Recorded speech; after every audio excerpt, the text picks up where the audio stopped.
Buenas a todos. Bienvenidos de vuelta.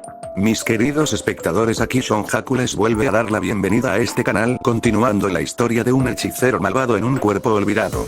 Tengo que aclarar que esta historia no me pertenece. El link de la historia está en la descripción, vayan y apoyen al creador. Aviso de derechos de autor: los personajes de Red Zero y Jujutsu Kaisen no me pertenece, créditos a sus respectivos creadores.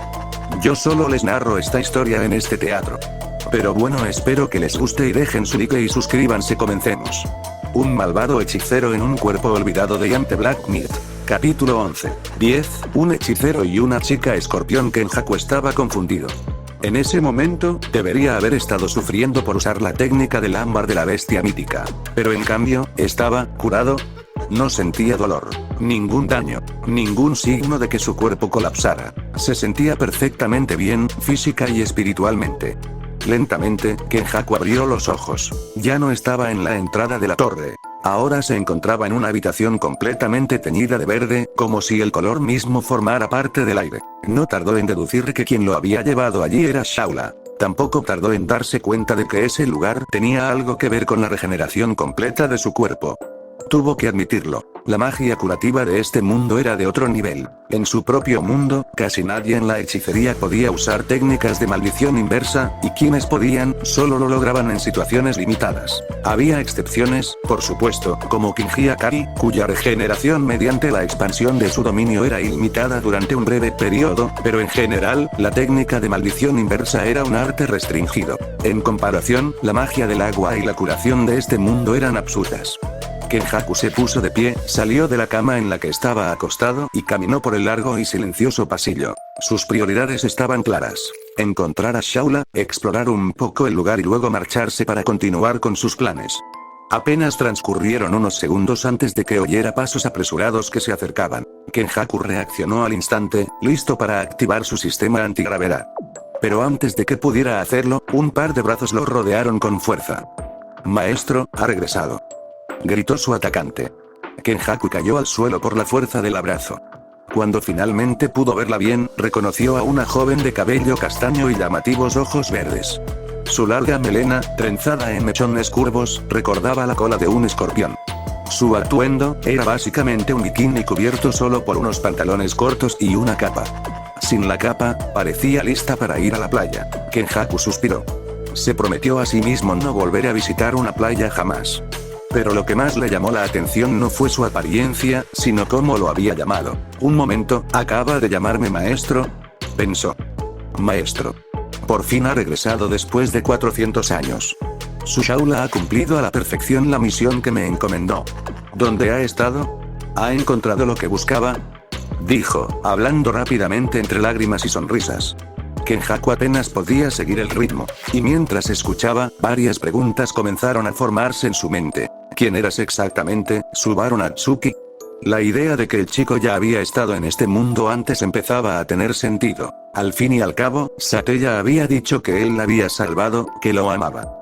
Pero eso no tenía sentido desde la perspectiva de Subaru Kenjaku. La única posibilidad era que el chico hubiera sido transportado allí 400 años atrás, y que, tras su muerte, la bruja de la envidia lo hubiera traído de vuelta desde ese mismo punto en el tiempo.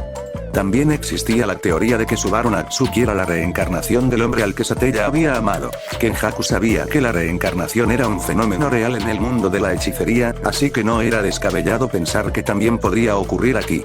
Eso explicaría por qué Subaru no recordaba a Sateya ni a este mundo. Y ahora comprendía por qué Echidna le había dicho que Sateya era su mejor opción si quería aliados para lograr su objetivo.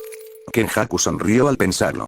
Sí, he regresado, Shaula, dijo finalmente, interpretando el papel del supuesto amo. Los ojos de Shaula se iluminaron. 400 años de soledad finalmente habían llegado a su fin. Kenjaku continuó. Oye, sé que esto puede sonar repentino, pero aparte de tu nombre, no recuerdo nada de hace 400 años. ¿Qué? Los ojos de Shaula se abrieron de par en par. Maestro, por favor, dígame que es una broma.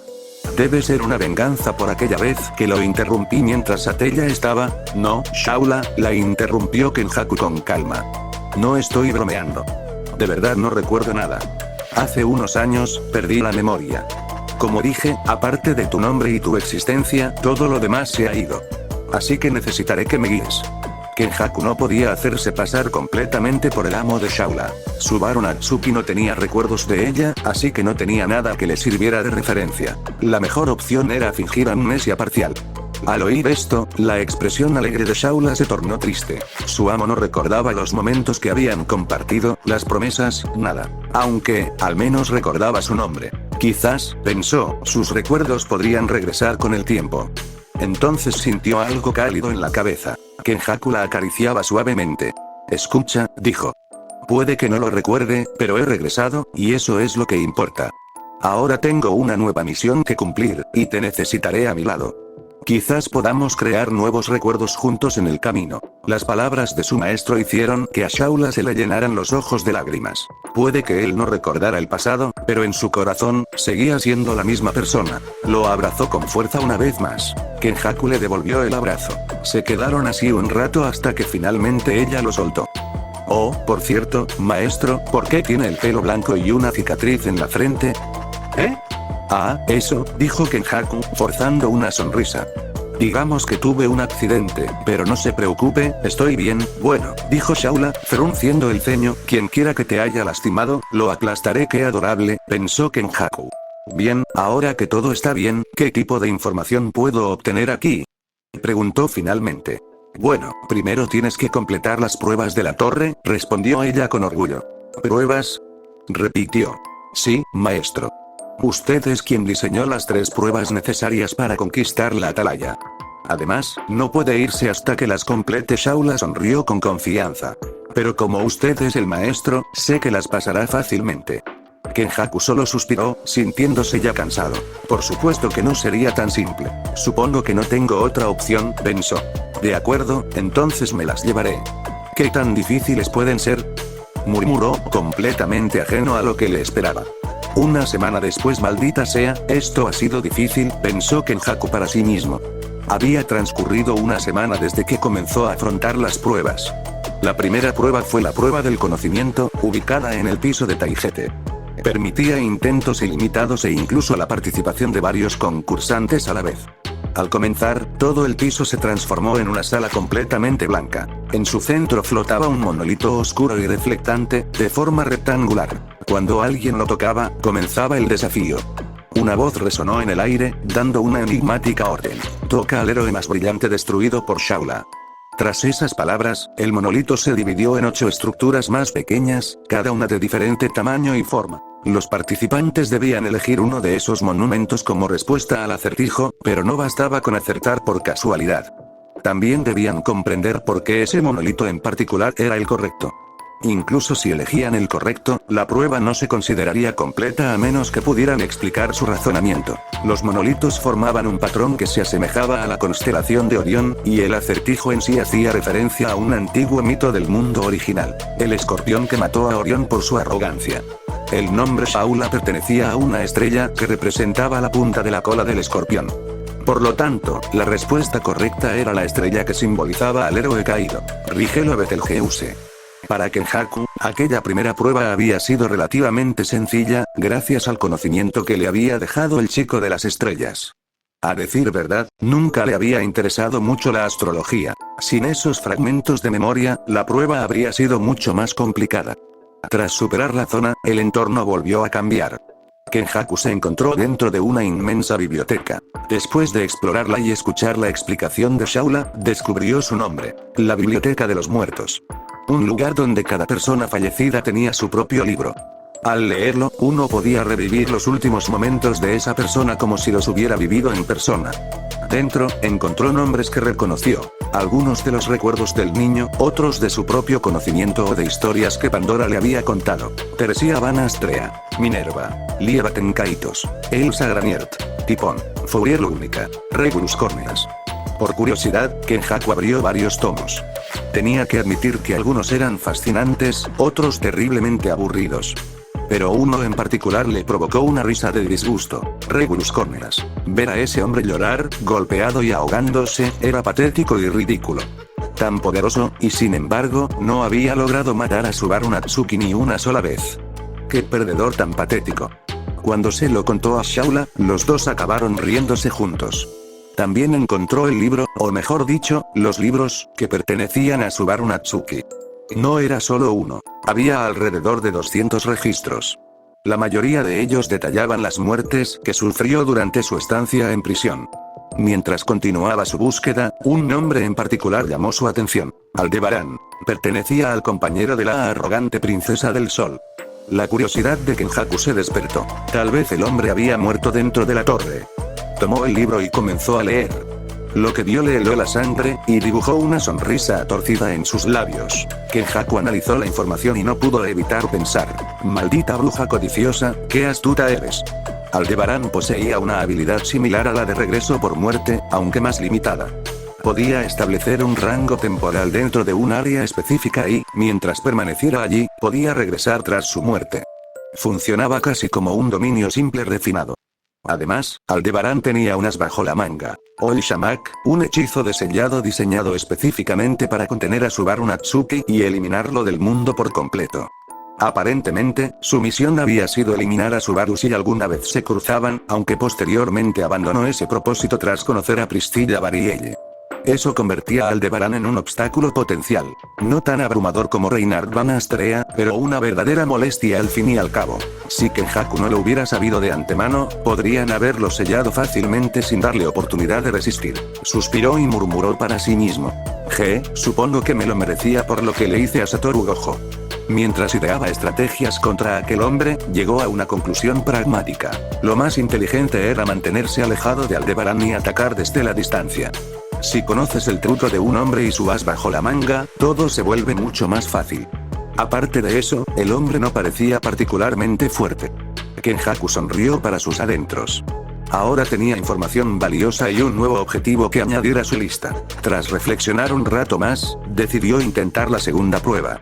Y comparado con aquel, el primero había sido un juego de niños. La segunda prueba era la prueba de fuerza, ubicada en el piso de Electra. Permitía un número ilimitado de intentos, así como la participación de varias personas a la vez. La prueba transformaba el piso en una habitación blanca con una espada en el centro. La prueba comenzaba al tocar la espada, que estaba clavada en el suelo. Entonces se pronunciaba una frase: ve a la espada celestial y busca el perdón de ese necio. Y así se invocaba a Raid Astrea. Los participantes debían enfrentarse a Raid y superarlo en un desafío de combate. Raid podía herir gravemente a los participantes, pero nunca de muerte. Y vaya dolor de cabeza que era. Al principio, lo comparó con la restricción celestial de Toji Fushiguro Maki Zen. Pero este tipo estaba en otro nivel. El hombre era una bestia en el combate cuerpo a cuerpo.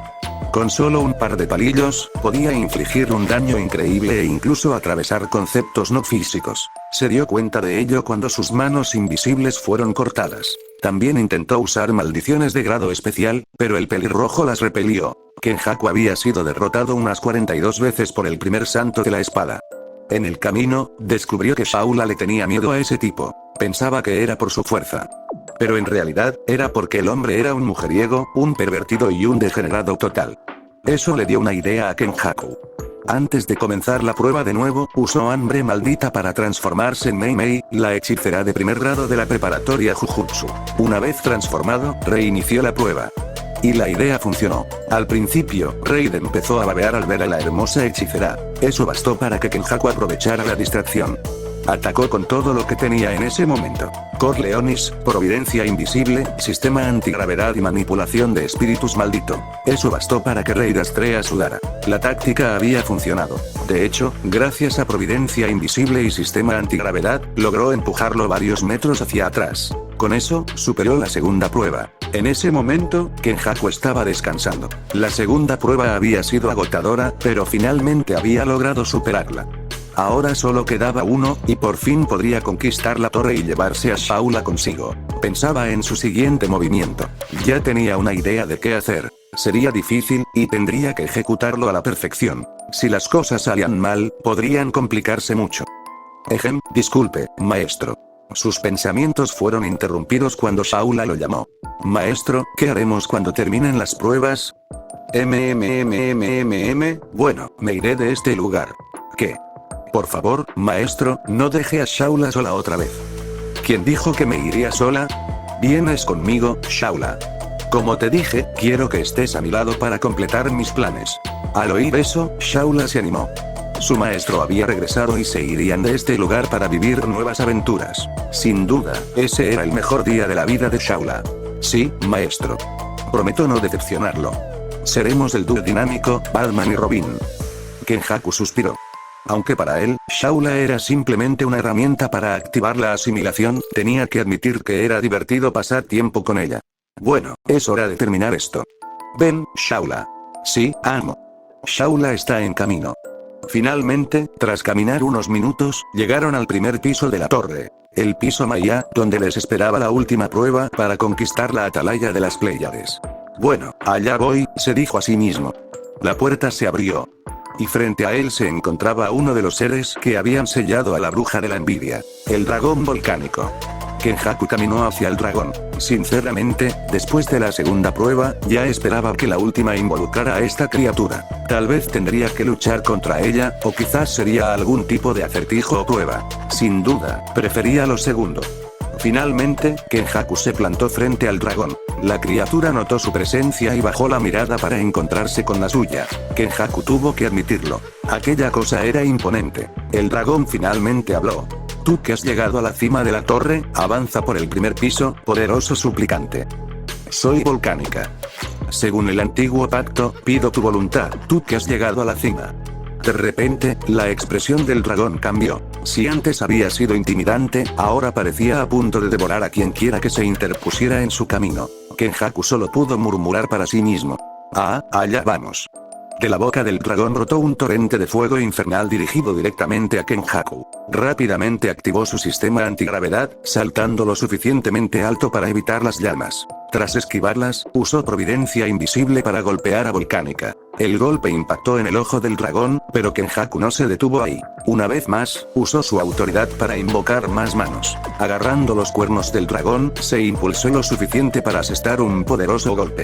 Una enorme cantidad de energía maldita se acumuló en su puño. Kenjaku la sintió. Ese fugaz momento de distorsión espacial que ocurre en 0,0000001 segundos después del impacto físico cuando se aplica energía maldita. Simplemente la liberó. Destello negro. El golpe impactó de lleno en la cara del dragón. Volcánica se tambaleó por el impacto. Kenjaku aterrizó. Aunque el ataque le había dolido, el dragón se recuperó rápidamente y se preparó para atacar de nuevo. En ese momento, Kenjaku comprendió que la prueba no consistía en derrotar al dragón. Eso era prácticamente imposible, algo que quizás solo 3 o 4 personas podrían lograr. Tenía que ser otra cosa. Detrás del dragón, divisó un monolito, y parecía que el dragón quería impedirle llegar hasta él. Rápidamente dedujo que el objetivo era superar al dragón y tocar el monolito. El dragón atacó de nuevo, pero Kenjaku estaba preparado. Al desatar sus llamas, Kenjaku activó hambre maldita una vez más. Su cuerpo se transformó. La apariencia de Subaru Natsuki se desvaneció. La forma que adoptó Kenjaku fue la de una mujer de cabello rosa y ojos negros, completamente desnuda. Takako Uro, una jugadora de los juegos de la purga. Inmediatamente activó manipulación del cielo. Distorsionó el cielo, desviando el ataque y enviándolo directamente al rostro de Volcánica. El dragón rugió de dolor. Kenjaku aprovechó el momento, transformándose de nuevo en Subaru Natsuki. Usando invisible providence, trepó sobre el lomo del dragón. Volcánica intentó quitárselo de encima, pero Kenjaku no se lo permitió. Reversión de técnica maldita, gravedad. La gravedad mantuvo a Volcánica en su lugar por un momento. Lo contuvo, pero el dragón era demasiado fuerte. Con pura fuerza de voluntad, se levantó de nuevo. Kenjaku aprovechó el momento, transformándose una vez más con hambre maldita, esta vez en Casimo, y corrió a toda velocidad hacia el monolito. Volcánica lo notó y estaba a punto de atacar. Pero ya era demasiado tarde. Kenjaku posó su mano sobre el monolito. De repente, la habitación se iluminó. Kenjaku lo interpretó como una señal. La torre había sido conquistada. Kenjaku sonrió ante la situación. De pronto, notó que el dragón había adoptado una postura más serena. Yo, Volcánica.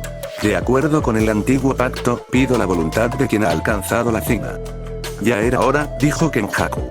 En ese instante, recordó lo que Shaula le había dicho. Ahora podía dictar las nuevas reglas de la atalaya de las Pléyades.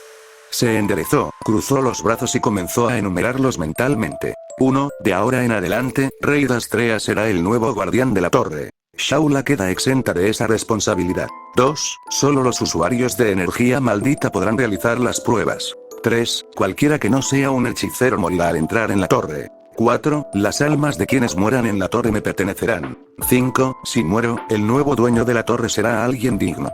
Kenjaku tuvo que admitir que, al darse cuenta de que el lugar carecía de algo más allá del sello de la bruja y la biblioteca de los muertos, se sintió un poco decepcionado. Aún así, añadió algunas reglas más por curiosidad, o simplemente por diversión. Bueno, lagarto, me voy, anunció Kenjaku mientras se daba la vuelta. Pero Volcánica habló de nuevo, con esa misma voz profunda y repetitiva. Tú que has llegado a la cima de la torre, avanza por el primer piso, suplicante todopoderoso. Soy Volcánica. De acuerdo con el antiguo pacto, pido tu voluntad, tú que has llegado a la cima. ¿Qué? ¿No dijiste eso hace un momento? Dijo Kenjaku con un toque de cansancio. Volcánica repitió la frase, y luego otra vez. Oye, ya lo dijiste. Esta es la tercera vez, lagarto. Kenjaku lo observó y sonrió, comprendiendo de inmediato. No me digas que el dragón está senil, murmuró. Ahora que lo pensaba, tenía sentido. La criatura había elegido a las personas más arrogantes y necias como candidatas para gobernar una nación. Sonrió ante la ironía y decidió no darle más vueltas. Bueno, te dejo con tus delirios. Finalmente, Kenjaku salió de la cámara. Afuera, Shaula lo esperaba, rebosante de emoción. Maestro, lo lograste. Shaula sabía que lo harías. ¿Qué puedo decir? Soy un tipo bastante listo, cuando luchaste contra ese lagarto senil, esa fue la mejor parte. Shaula hizo una pausa, curiosa. Aunque me pregunto, ¿por qué te convertiste en chica? ¿Sigues vistiéndote de mujer? Kenjaku parpadeó, sorprendido. Incluso entonces, ¿el chico había seguido usando esa técnica? Recordó, gracias a los recuerdos del chico, que tenía un talento natural para la transformación, ya fuera para impresionar a la gente en la escuela o para escabullirse cuando un chef visitaba la mansión de Rosual. Nunca le había prestado mucha atención, hasta ahora. No, es solo un pequeño truco que aprendí hace poco. De todos modos, eso no importa. ¿Nos vamos hoy, Shaula? ¿Sí? Vamos a tener aventuras juntos, maestro.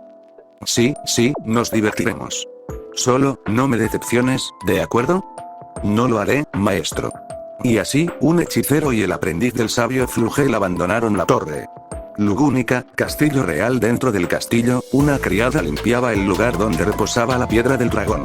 La misma piedra que, hace más de un año, había revelado la profecía y elegido a los 5 candidatos que competirían por el trono. Si alguien le hubiera dicho hace un año que esas elecciones serían cuestionables, lo habría considerado una locura. Al fin y al cabo, había sido el dragón quien las había hecho. El dragón al que todos le debían tanto. Pero ahora, no sabía qué pensar. Las acciones de los candidatos habían sido cuestionables, incluso crueles. Desde acusar a un héroe de ser un arzobispo de una secta de brujería hasta ejecutarlo, todo iba en contra de lo que se esperaba de quienes eran elegidos para liderar la nación. Cuando la gente recordó al muchacho, surgieron quejas y protestas. Las críticas se centraron principalmente en Emilia y Kruszch Karsten. La primera había condenado a su propio caballero, quien había matado a arzobispos y bestias mágicas, y el segundo, cuyo propio caballero había causado un sufrimiento inimaginable a Subaru Natsuki. Su eventual encarcelamiento calmó un poco al pueblo, pero dejó una duda persistente. ¿Eran estas realmente las personas que nuestra nación necesitaba?